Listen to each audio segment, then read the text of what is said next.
তো আমরা এবারে চলে যাচ্ছি যখন এল greater than 1, that is 0 less equals to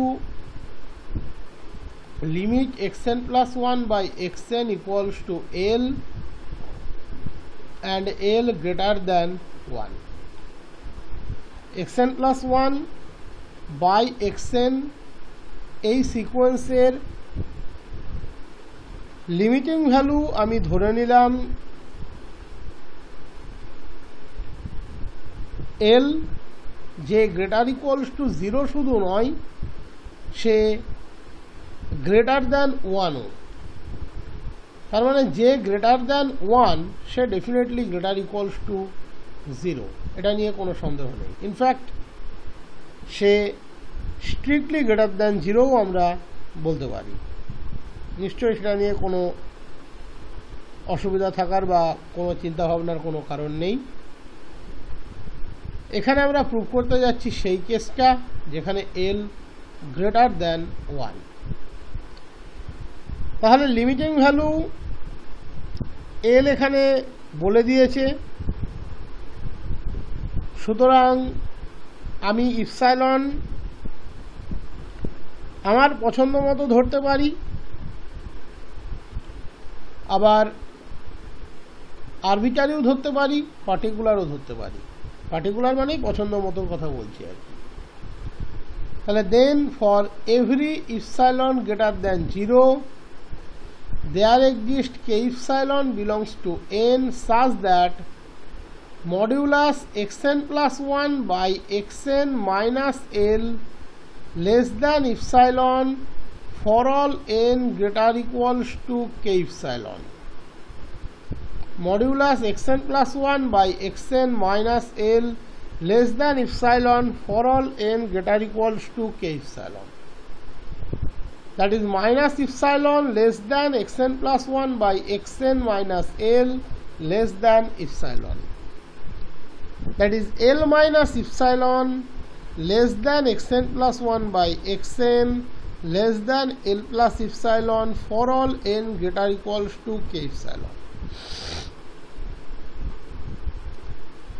এখানে L টা গ্রেটার দ্যান 1,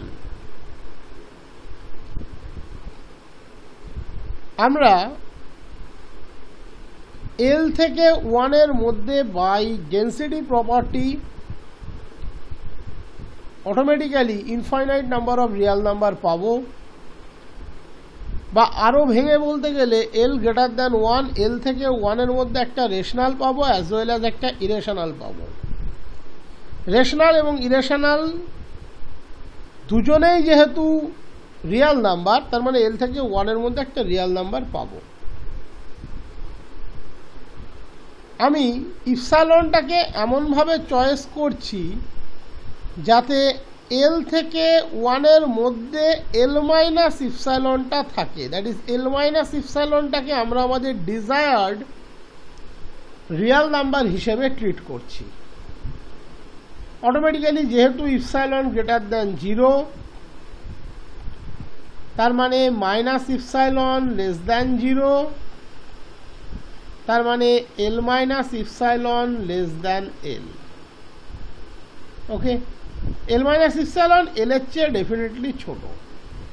আমরা ইপসাইলনটাকে এমনভাবে চয়েস করছি যাতে L মাইনাস ইপসাইলন 1 এর চেয়ে বড় হয় আর L minus epsilon always L এর চেয়ে ছোট। দ্যাট ইজ L আর 1 এর মধ্যে বাই ডেন্সিটি প্রপার্টি আমরা একটা রেশনাল অ্যাজ ওয়েল অ্যাজ একটা ইরেশনাল পাবো। সোজা কথায় রিয়াল নাম্বার পাবো। L Real number, 1 Real number, তাদের মধ্যে infinite number of real number আছে। তো আমি ইপসাইলনটাকে এমনভাবে চয়েস করলাম যাতে L মাইনাস ইপসাইলনটা L আর 1 এর মধ্যে একটা রিয়াল নাম্বার হয়, and such choice is valid. কেন? কারণ এখানে কনভার্জেন্ট বলে দিয়েছে আমরা যে ইপসাইলনই নিই না কেন কনভার্জেন্স ক্রাইটেরিয়া হোল্ড করবে। আমি এখানে কনভার্জেন্স প্রুভ করছি না, এটা বলে দিয়েছে, তাহলে আমি যে কোনো ইপসাইলন নিতে পারি। আর L minus epsilon always L এর চেয়ে ছোট, আমি ইপসাইলনটা এতটাই ছোট নিলাম তাহলে L মাইনাস ইপসাইলনটা 1 এর চেয়ে বড় হয়, আর Lটা তো 1 এর চেয়ে বড়, Lটা তো 1 এর চেয়ে বড়, L মাইনাস ইপসাইলন L এর চেয়ে ছোট।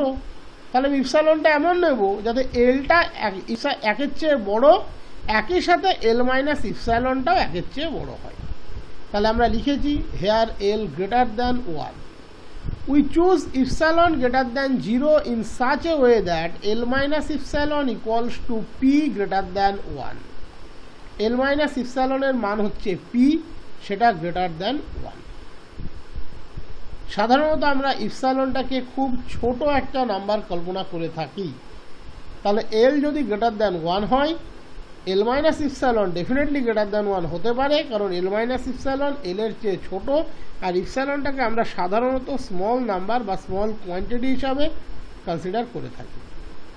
তাহলে আমরা ফাইনালি পেলাম L greater than L minus epsilon equals to P greater than 1। এবার এখানে L মাইনাস ইপসাইলনের প্লেসে P বসিয়ে দাও। তাহলে কি পেলাম?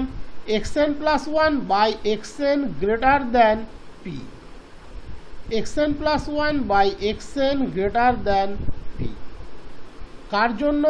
For all n greater equals to k ইপসাইলনের জন্য। দ্যাট ইজ n এর মান k হলে এই রিলেশনটা ট্রু, k প্লাস 1 হলে ট্রু, k প্লাস 2 হলে ট্রু, k প্লাস 3 হলে ট্রু, n মাইনাস 1 হলে ট্রু। n এর জন্য ট্রু, বাট n আমরা বসাবো না, আমাদের ওই n মাইনাস 1 অবধি নিলেই চলবে। যখন n ইকুয়ালস টু k, তাহলে n এর জায়গাতে k বসিয়ে দাও, xk plus 1 by xk greater than p। যখন n equals to k plus 1, xk plus 2 by xk plus 1 greater than p।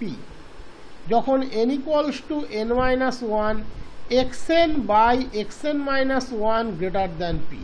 Total কতগুলো নাম্বার আছে আমি এর আগেই ভেরিফাই করে দেখিয়েছি, n মাইনাস k সংখ্যক নাম্বার আছে। আমি এই n মাইনাস k সংখ্যক ইনইকুয়ালিটি বা রিলেশন আছে, এগুলোকে গুণ করে দেব।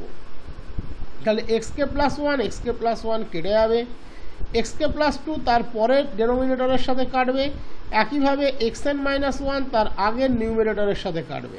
তাহলে পড়ে থাকবে multiplying xn by xk greater than p to the power n minus k, p to the power n minus k। that is xn greater than xk by p to the power k গুণ p to the power n।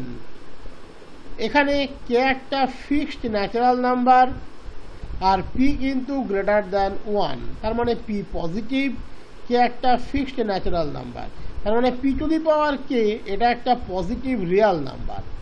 R xk হচ্ছে সিকোয়েন্সের একটা particular term, কোনো arbitrary term নয়, এবং সিকোয়েন্সটা হচ্ছে non negative term, সোজা কথাই পজিটিভ টার্মের সিকোয়েন্স। তার মানে এক্সকে একটা positive number, p to the power k একটা পজিটিভ নাম্বার, তাহলে তাদের ডিভিশন অলওয়েজ একটা ফিক্সড পজিটিভ রিয়াল নাম্বার। আমি ধরে নিলাম সেই রিয়াল নাম্বারটা হচ্ছে সি। তাহলে আমরা এখানে বসিয়ে দিলে কি পাচ্ছি? xn greater than c into p to the power n. Okay, p greater than 1, k fixed natural, তাহলে p to the power k real, x k positive real এবং পি টু দি পাওয়ার কেও positive real, তাহলে তাদের division একটা positive real. এবার p greater than 1, তাহলে আমরা জানি পি যদি গ্রেটার দ্যান 1 হয়, P to the power N এর সিকোয়েন্সটা প্লাস ইনফিনিটিতে ডাইভার্স করে। Limit of the sequence P to the power N tends to plus infinity as an tends to infinity.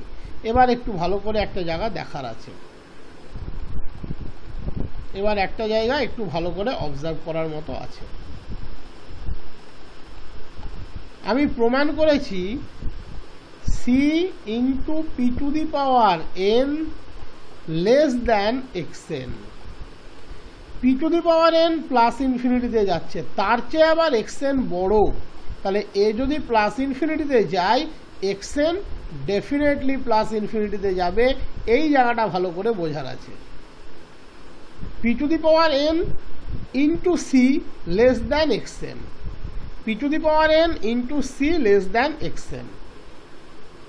তাহলে p to the power n যদি plus ইনফিনিটিতে যায়, that is ও ইনফিনিটির জোনে অবস্থান করছে, তার চেয়ে তো এক্সএন আরও বড়, তার মানে এক্সএন ডেফিনেটলি প্লাস ইনফিনিটির জোনে অবস্থান করবে। then obviously limit xn tends to plus infinity when n tends to infinity. So xn diverges and diverges to plus infinity. Case 3 আমি লিখেছি অলরেডি প্রুভড। কেন? কেস 3 তে বলেছে যদি l ইকুয়ালস টু 1 হয় তাহলে কি ঘটবে, যদি l ইকুয়ালস টু 1 হয় তাহলে কি ঘটবে। l ইকুয়ালস টু 1 মানে xn প্লাস 1 বাই xn এর লিমিট যদি 1 হয় তাহলে কি ঘটবে। তুমি মনে করে দেখো, আমি তোমাকে অলরেডি প্রমাণ করে দেখিয়েছি যে আমরা একটা কনভার্জেন্ট সিকোয়েন্স পাই যে নিজে কনভার্জেন্ট এবং xn প্লাস 1 বাই xn এর লিমিট 1। আমরা যদি xn 1 বাই n নিই তাহলে xn এর লিমিট 0 কনভার্জেন্ট xn এবং xn প্লাস 1 বাই xn তার লিমিট 1, দ্যাট ইজ এও কনভার্জেন্ট। একই সাথে দেখিয়েছিলাম আমরা একটা ডাইভার্জেন্ট সিকোয়েন্সও পাই পজিটিভ রিয়ালের যে নিজে ডাইভার্জেন্ট, বাট তার ক্ষেত্রেও xn প্লাস 1 বাই xn এর লিমিট 1। xn যদি n নিই সে প্লাস ইনফিনিটিতে ডাইভার্স করে, but xn plus 1 by xn কিন্তু কনভার্জেন্ট, তার লিমিট 1। তার মানে এখানে l এর মান 1, xn প্লাস 1 বাই xn এর লিমিটিং ভ্যালু l এর মান 1, আমি পেলাম l এর মান 1 বাট সিকোয়েন্স ডাইভার্জেন্ট। এখানেও l এর মান 1, xn প্লাস 1 বাই xn এর লিমিট, সিকোয়েন্স কনভার্জেন্ট। তার মানে l ইকুয়ালস টু 1 হলে সিকোয়েন্স কনভার্জেন্ট এবং ডাইভার্জেন্ট দুটোই হতে পারে। এক্ষেত্রে স্ট্রিক্টলি কনভার্জেন্স বা ডাইভার্জেন্সের পসিবিলিটি বলা সম্ভব নয়। তার জন্য আমি অলরেডি প্রুভড লিখেছি। অলরেডি প্রুভড মানে ওই দুটো এক্সাম্পলই এখানে তোমাকে তুলতে হবে, দিয়ে লিখতে হবে xn may be convergent or may be divergent. 1 by n নিলে l এর মান 1 কনভার্জেন্ট, n নিলে l এর মান 1 but divergent. So l equals to 1 হলে ওই দুটো এক্সাম্পল এখানে তুলে দেবে, দিয়ে লিখবে সিকোয়েন্স কনভার্জেন্ট হতেও পারে আবার নাও হতে পারে।